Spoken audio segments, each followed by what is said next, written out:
প্রতিটি মেয়ের কাছে সুপারহিরো হলো তার বাবা, কিন্তু এই বাবাই যখন 20টি বছর ধরে তার মেয়েকে ধর্ষণ করে তখন গল্পটি কেমন হতে পারে। মুভিটি এক্সপ্লেন করতে গিয়ে বারবার নিজের কাছে প্রশ্ন করেছি, একজন বাবাও এমন হতে পারে? এই মুভিটির গল্প আপনি কোনোভাবেই মেনে নিতে পারবেন না, আর আপনি যদি অপ্রাপ্তবয়স্ক হয়ে থাকেন তাহলে মুভিটি এখানেই স্কিপ করবেন। আর সেই সাথে এই ধরনের মুভি এক্সপ্লেন করার জন্য আমি প্রথমেই ক্ষমা চেয়ে নিচ্ছি। বলছিলাম একটি সত্য ঘটনা অবলম্বনে নির্মিত 2021 সালে মুক্তি পাওয়া গার্লস ইন দ্য বেসমেন্ট মুভিটির কথা। তো বন্ধুরা, আর বেশি স্পয়লার না দিয়ে চলুন শুরু করা যাক এই গা হিম করা দুর্দর্শ মুভির এক্সপ্লেনেশন। মুভিটির শুরুতে আমরা সারা নামের একটি মেয়েকে দেখতে পাই, যার বয়স ছিল মাত্র 17 বছর।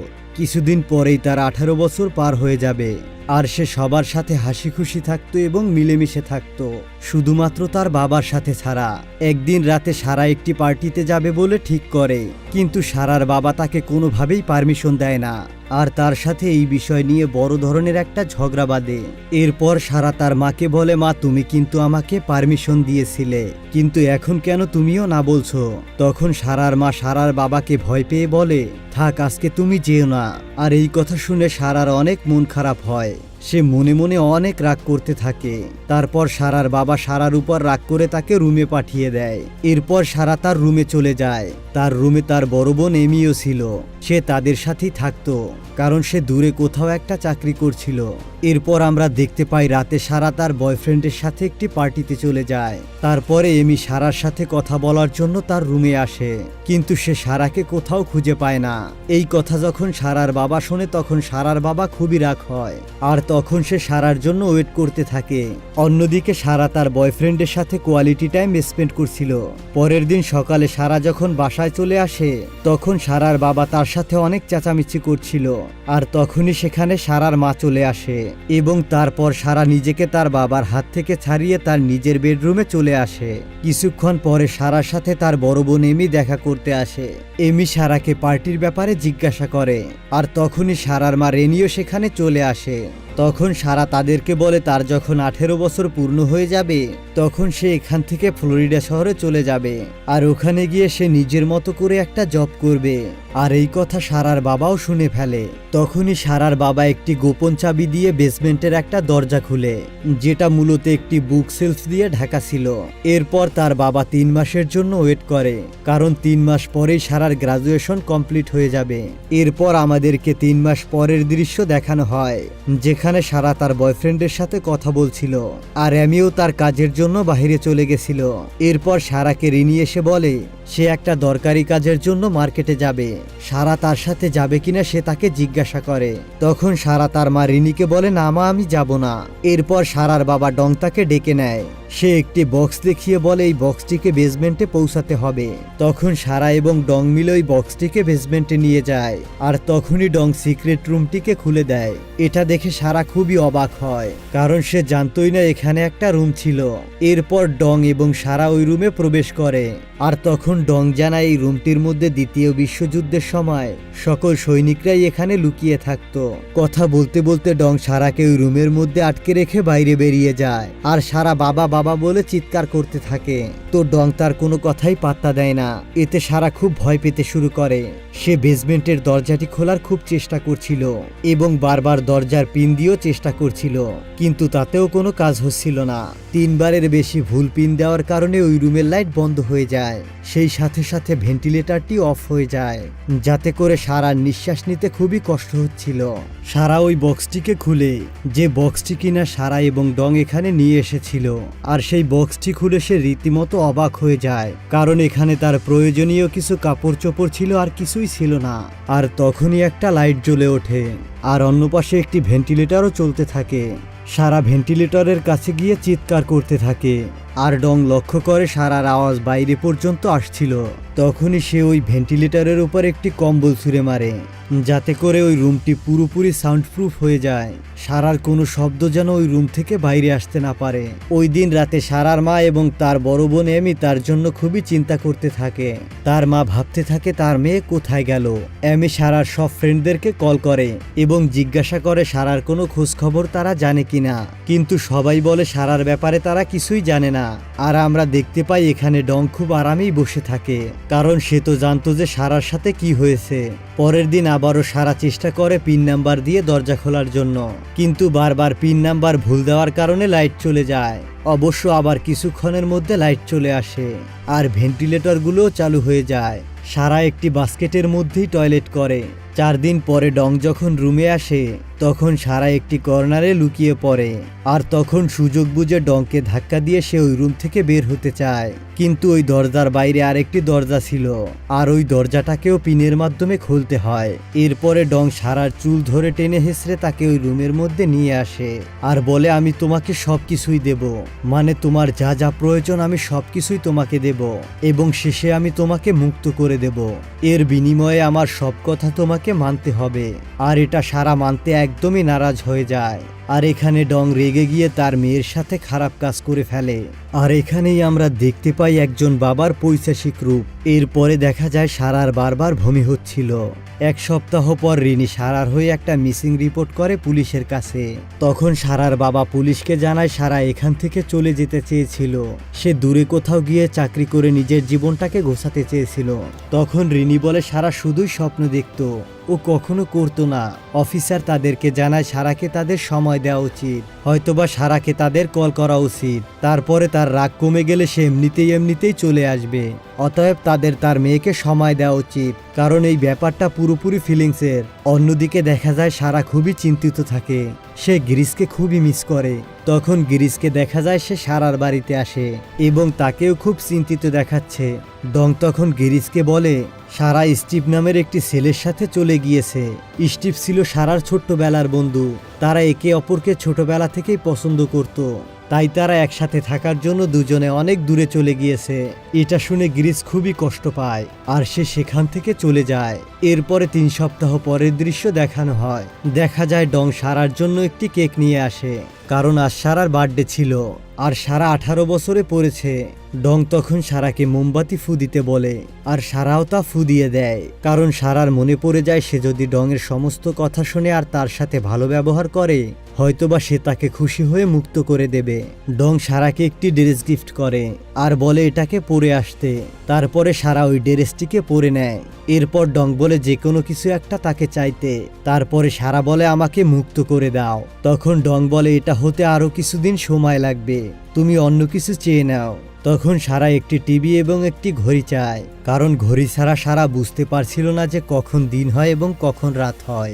ডং সারাকে ঘড়ি তো দেয়, কিন্তু তার বিনিময়ে সে তাকে আবারও রেপ করে। এমন করে 37টা দিন পার হয়ে যায়। তারপরে সারা হঠাৎ একদিন খেয়াল করে তার খাবারের কৌটার ঢাকনাটা খুবই ধারালো এবং সে সেটাকে দিয়ে একটা অস্ত্র বানিয়ে নেয়। এরপর সেদিন ডং আসে এবং ওই দিন সে তাকে ইন্টিমেট হতে বলে, আর সে চালাকি করে সেই অস্ত্রটা লুকিয়ে রাখে। কিন্তু ডং এতটাই চালাক সে সবকিছুই বুঝে ফেলে যে সারা তাকে মারার জন্য কিছু একটা লুকিয়ে রেখেছে। এটা বুঝতে পেরে ডং সারাকে মেরে একটি হাত ভেঙে দেয় এবং সারাকে অনেক মারধর করতে থাকে। এভাবে সারা বন্দী হয়ে আছে প্রায় 1 বছর হতে চলল। আর তখন আমরা দেখতে পাই সারা প্রেগনেন্ট। তখন আমরা দেখতে পাই ডং সারার খাবার বানানোর জন্য একটা জায়গা করে দিচ্ছিল, আর তখনই সারার পেটে ব্যথা শুরু হয়, অর্থাৎ সারার ডেলিভারির সময় হয়ে গিয়েছে। এরপরে সারা একটি কন্যা সন্তান প্রসব করে। ডং এসে দেখতে পায় সারা অলরেডি একটা মেয়ে সন্তান জন্ম দিয়েছে, কিন্তু সারা এতে মোটেও খুশি নয়। আর এভাবে চলতে চলতে 4টা বছর পার হয়ে যায়। অন্যদিকে রিনি তার কথা চিন্তা করতে করতে সারাক্ষণ কান্না করতে থাকে। এরপরে আমরা দেখতে পাই সারা আবারও প্রেগনেন্ট। ডং তখন সারাকে বলে আজ তার প্রমোশন হয়েছে। এরপরে ডং তার আসল ওয়াইফের কাছে চলে আসে, মানে সারার মা রিনির কাছে চলে আসে এবং বলে আজ আমার প্রমোশন হয়েছে। তখন রিনি বলে আজ যেহেতু তোমার প্রমোশন হয়েছে তাহলে চলো আমরা সারাকে খোঁজার জন্য একজন প্রাইভেট ইনভেস্টিগার খুঁজি, যে কিনা আমাদের মেয়ের খোঁজ দিতে পারবে। এটা শুনে ডং অনেক রেগে যায় আর তার মাকে বলে ওকে খোঁজার একদমই কোনো দরকার নেই, আমাদের অলরেডি একটা মেয়ে আছে, যে চলে গিয়েছে তাকে তার মতো থাকতে দাও। এই কথা বলে সে রিনিকে ধমকাতে ধমকাতে সেখান থেকে চলে যায়। এরপর ডং সারাদের জন্য একটা টিভি নিয়ে আসে। এটা দেখে সারা আর সারার মেয়ে খুবই খুশি হয়। এটা তো সারার জন্য অনেক বড় একটা ব্যাপার ছিল, যে কিনা এত বছর ধরে একা একা এই রুমের মধ্যে একঘেয়ে একটা জীবন কাটিয়েছে। এভাবেই করে তার সময় কাটতে থাকে। তারপরে সারার একটা ছেলে সন্তানের জন্ম হয়। এমনই করে একদিন সারার মেয়ে মিলির খুবই জ্বর হয়, ও খুবই অসুস্থ হয়ে পড়ে। তখন ডং তার জন্য ওষুধ নিয়ে আসে, কিন্তু ডং যে ওষুধটা নিয়ে আসে সেই ওষুধটা মূলত প্রাপ্তবয়স্কদের জন্য, যেটা সারা তার মেয়েকে খেতে দেয় না। তখন ডং বলে তুমি ওর মা, তুমি সবকিছু ভালো বোঝো, তুমি সবকিছু হ্যান্ডেল করো। তখন সারা তার বাবার উপর খুব রেগে যায়। এরপর সারা মিলিকে একটা গল্প শোনায়। সে বলে একজন রাজার একটা মেয়ে ছিল, সে মেয়েটিকে অনেকই ভালোবাসতো, কিন্তু রাজা মেয়েটির পাকনা কেটে দেয়। মূলত এখানে সে তার নিজের গল্পই তার মেয়েকে শোনাচ্ছিল। আর এভাবে করে সময় পার হতে থাকে। আর গ্রিস একদিন আবারও সারার বাসার সামনে আসে। তখন তার সাথে এমির সাথে দেখা হয়ে যায়। তখন গ্রিস এমিকে সারার কথা জিজ্ঞাসা করছিল, আর কথায় কথায় সে এটাও বলে সারা তো তার বন্ধু স্টিভের সাথে চলে গিয়েছে। তখন এমি জিজ্ঞাসা করে গ্রিস এই কথা তোমাকে কে জানিয়েছে? তখন সে বলে এই কথা তো তোমাদের বাবাই বলেছে। আর এমি তখন বলে আমার মাঝে মাঝে মনে হয় সারাকে আমাদের বাবাই কোথাও সরিয়ে দিয়েছে, আবার এটাও মনে হয় হয়তো বা সারা দূরে কোথাও গিয়ে নিজের জীবনটাকে নিজের মতো করে গুছিয়ে নিয়েছে। অন্যদিকে দেখা যায় মিলি সারার সাথে জেদ করে বলে মা আমাকে পার্কে আর চিড়িয়াখানায় ঘুরতে নিয়ে যাও, কিন্তু সারা তো ওদের সাথে কোথাও যেতে পারবে না। তাই সারা ওদের সাথে ঘরের মধ্যেই খেলতে শুরু করে। আর এরপরে দেখা যায় সারা আবারও প্রেগনেন্ট। আর এদিকে রিনি ঢঙের সাথে খুবই ঝগড়া করতে থাকে, কারণ এমি এবং গ্রিসের মধ্যে যে কথা হয়েছিল তাই এমি রিনিকে সব বলে দেয়। তখন এমি বলে যে তুমি সব সময় ওকে ঘরের মধ্যে বন্দি করতে চেয়েছিলে আর সব সময় ওকে রাগচাপের মধ্যে রাখতে। এই কথা শোনার পরে ডঙের খুবই রাগ হয় আর ভুলবশত তার পকেট থেকে ওই বেসমেন্টের চাবিটা পড়ে যায়। সে চাবিটাকে এখানে ফেলে রিনিকে সামলাতে চায়, আর তখনই এমির নজর পড়ে ওই চাবিটার দিকে। সে ওই চাবিটা নিয়ে বেসমেন্টে চলে যায়। সেখানে গিয়ে সে দেখতে পারে প্রয়োজনীয় সবকিছু এখানে রাখা, অর্থাৎ টয়লেট পেপার, বাবুদের ডাইপার এবং অনেক কিছু। এসব দেখে এমি ভাবতে থাকে এখানে এত জিনিসপত্র কেন রাখা হয়েছে। আর তখনই সেখানে ডং চলে আসে। সে তাকে অনেক বকাঝকা করে সেখান থেকে বের করে দেয়। অন্যদিকে সারা ডেলিভারি পেইন ওঠে। সে আরও একটি ছেলে সন্তানের জন্ম দেয়, যার নাম রাখা হয় টমাস। তখন সারা তার বাবার কাছে রিকোয়েস্ট করে তার ছেলেকে যেন তার মা রিনির কাছে রেখে আসা হয়, কারণ সে চায় তার এই ছেলেটা অন্তত পক্ষে ভালোভাবে মানুষ হোক। আর এই কারণে ডং একটা প্ল্যান বানায়। সে সারার নতুন বেবিকে রিনির দরজার কাছে রেখে আসে, আর যেটা দেখে রিনি ঘর থেকে বের হয় এবং সে সারার একটা চিঠি পায়, যেখানে লেখা থাকে ডিয়ার মম, ও আমার ছেলে, আমাদের কাছে এত টাকা পয়সা নেই যা দিয়ে আমরা ওকে মানুষ করতে পারবো, তাই তোমার কাছে রেখে গেলাম। এটা দেখে রিনি খুবই কষ্ট পায়। সে টমাসকে ঘরের ভিতরে নিয়ে যায়। তখনই ডং ওই ব্যাগের মধ্যে আর একটা চিঠি দেখতে পায়, যেখানে সারা লিখেছিল যে বাবা আমাকে বেসমেন্টে আটকে রেখেছে। এটা দেখে ডংয়ের খুবই রাগ হয়, আর সে সারাকে এটার জন্য কঠিন একটা পানিশমেন্ট দেয়, অর্থাৎ সে তার সাথে আবারও ইন্টিমেট হয়। এরপর কয়েক বছর পার হয়ে যায়। আমরা দেখতে পাই মিলি এবং মাইক অনেক বড় হয়। আর তখন সারা লক্ষ্য করে তার বাবার নজর তার মেয়ের দিকেও পড়ছিল। এবার সারা তার বাবার খারাপ উদ্দেশ্য সম্পর্কে বুঝে যায়। সে ডংকে বলে তার ঘর থেকে বেরিয়ে যেতে। লাইট না থাকার কারণে ভেন্টিলেশনটি অফ হয়ে যায়। এতে করে মিলির খুবই শ্বাসকষ্ট হচ্ছিল। সে ভেন্টিলেশনের কাছে বসে কান্না করছিল। সে ভাবছিল তাকে যে কোনো মূল্যে এখান থেকে বের হতেই হবে। মিলির অবস্থা সারা বুঝতে পারছিল, কিন্তু তার কিছুই করার ছিল না। অন্যদিকে টমাসকে তার নানি খুব ভালোভাবেই বড় করছিল। এরপর হঠাৎই একদিন বৃষ্টি হচ্ছিল। হঠাৎ করে বৃষ্টির পানি সারার গায়ে পড়ছিল। তখন সারা বুঝতে পারে এখান থেকে বের হবার কোনো না কোনো পথ রয়েছে। সারা নোটিশ করে যে ছাদের এক কোনায় কিছুটা কাঁচা দেয়াল আছে, যেটা খুঁড়তে পারলে হয়তোবা কোনো সাহায্য পেলেও পেতে পারে। এরপর সে ওই জায়গাটিকে খুঁড়তে থাকে। খুঁড়তে খুঁড়তে রাত হয়ে যায়। ওই খোদাই হওয়া জায়গাটা দিয়ে সারা লাইট মারে, আর তখনই একটা লোকের নজর পড়ে ওই লাইটটার দিকে। কিন্তু বিপত্তি ঘটে তখনই, যখন লোকটি তার বাবাকে বলে যে আপনার বেসমেন্ট থেকে একটি লাইটের আলো দেখা যাচ্ছে। তারপর ডং এসে সারাকে আবারও মারধর করতে শুরু করে। তখন মিলি এবং মাইক খুবই ভয় পায়, কিন্তু অতিরিক্ত পেটে ব্যথা হওয়ার কারণে সারার পেটের বাচ্চাটি এখানেই মারা যায়, যার ফলে মিলি অনেক দুঃখ পায় এবং সারাও অনেক কান্নাকাটি করতে থাকে। আর এদিকে ডং ওই বাচ্চাটিকে নিয়ে কবর দেয়। এর পরের দিন যখন ডং আসে তখন সারা তাকে জিজ্ঞাসা করে টমাস কেমন আছে। ডং তাকে জানায় টমাস খুবই ভালো আছে, আরও পরের সপ্তাহে টুর্নামেন্ট খেলতে যাবে। মাইক তখনই তাকে বলে ওঠে আমিও খেলতে যাই, আমাকে কবে বাইরে যেতে দেবে। ডং তখন জানায় যখন তোমার মা আমার সমস্ত কথা শুনবে তখনই তোমরা কেবল বাইরে যেতে পারবে। তখন সারা বলে মাইক যা বলছে সবই ভুল বলছে, ওর জন্য আমি সরি। এরপর ডং ওখান থেকে উঠে চলে যায়।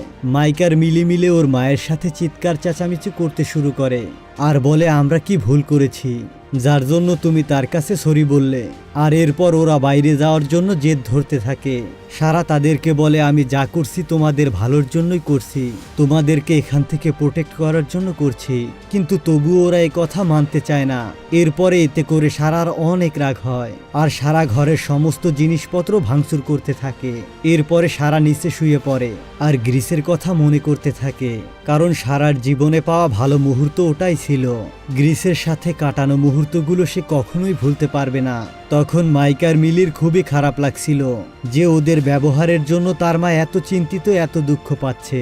এরপর তারা দুজন মিলে সমস্ত আসবাবপত্রগুলো আবারও ঠিক জায়গায় গুছিয়ে রাখে আর সারার কাছে এসে মাফ চায়। সারা সবকিছু বলে দেয় যে ডং তার সাথে কি করছে।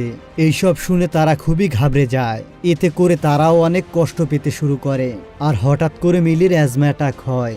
সারা তাদেরকে জড়িয়ে ধরে বলে আমি তোমাদেরকে খুবই ভালোবাসি। এরপর একদিন ডং সারার সাথে খারাপ ব্যবহার করছিল, তখনই মাইক এসে ডংয়ের গায়ে হাত তুলে। এরপর ডং সেখান থেকে চলে যায়, কিন্তু যাবার সময় সে রুমের লাইটও বন্ধ করে দিয়ে যায়। কিছুদিন পরে ডংয়ের চাকরি চলে যায়। মূলত তার চাকরির সমস্ত টাকা সারা এবং সারার বাচ্চাদের পেছনে চলে যেত। রিমি তখন ডংকে জিজ্ঞাসা করে ডংয়ের এত টাকা পয়সা কোথায় চলে যায়, সে কিভাবে খরচ করে এত টাকা। অন্যদিকে সারা ভেন্টিলেশনের জন্য দেয়ালের কিছু অংশ ভেঙে ফেলে। তখন ডংয়ের কাছে ঘর ছাড়ার জন্য লিগ্যাল নোটিশ চলে আসে, কারণ সে ঘরের জন্য ঠিকমতো ভাড়া পরিশোধ করতে পারছিল না। এখন ডং সবকিছু আর আগের মতো হ্যান্ডেল করতে পারছিল না, তাই সে সিদ্ধান্ত নেয় সে সারা আর তার ছেলে মেয়েদেরকে মেরে ফেলবে। এরপর ডং একটা পাইপ ভেন্টিলেশনের ভেতর দিয়ে প্রবেশ করায়, যেটা দিয়ে সে গাড়ির স্মোক দিয়ে তাদেরকে মেরে ফেলবে। তখনই টমাস সেখানে চলে আসে আর ডং বাধ্য হয়ে গাড়িটি বন্ধ করে দেয়। সারা বেসমেন্টে বন্দি আছে প্রায় 20 বছর হতে চলল। এদিকে দেখা যায় মিলির আবারও অ্যাজমা অ্যাটাক হয়, কেননা বাইরে ওরা বারবিকিউর একটা পার্টি করছিল আর সেই বারবিকিউর ধোয়া রুমের ভেতর প্রবেশ করছিল। ওই দিন রাতে ডং তাদের ঘরে আসে। তখন সারা তাকে অনেক রিকোয়েস্ট করে। ডং প্রথমে রাজি হতে চায় না, কিন্তু সারা অনেক রিকোয়েস্ট করার পর ডং রাজি হয় মিলিকে হসপিটালে নিতে, কিন্তু মাইককে সে এখানেই রেখে যায়। সারা যখনই বাইরে আসে তখনই চোখের সামনে ওদের ঘরটিকে দেখে আর তার সামনে তার আগের স্মৃতিগুলো ভেসে ওঠে।